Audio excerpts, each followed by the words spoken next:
Assalamualaikum, salam 9 Ramadan daripada Teratak Mustika Air Muda. Kami datang membersihkan rumah untuk penyewa dan there is some harvest of the day. Saya akan petik buah mulberry ni and make something for iftar lah.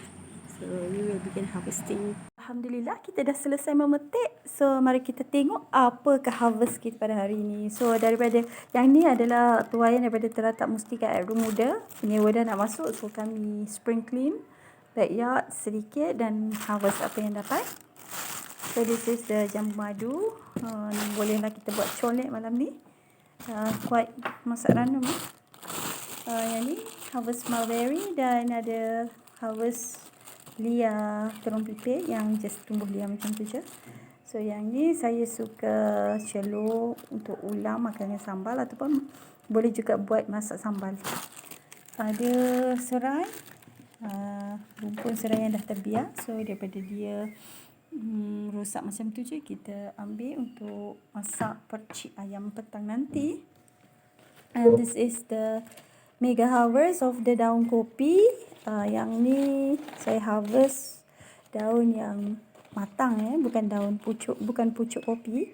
Yang ni kita akan proses menjadi teh daun kopi.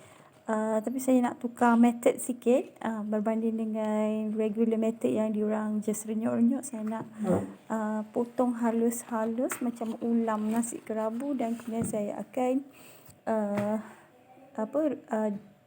dehydrate. Saya akan pakai dehydrator lah. Dan kita akan simpan lama lah. Mungkin yang ni kalau banyak ni saya rasa kalau 1 year 2026 punya stock memang tak habis ni. Boleh bertahan sampai tu. So hari ni menu kita ayam percik. Tak banyak yang akan disediakan untuk petang nanti. Just ayam percik. Maybe just inilah sambal terung pipit. I was a bit tired today sebab ada kerja-kerja pembersihan ni kan.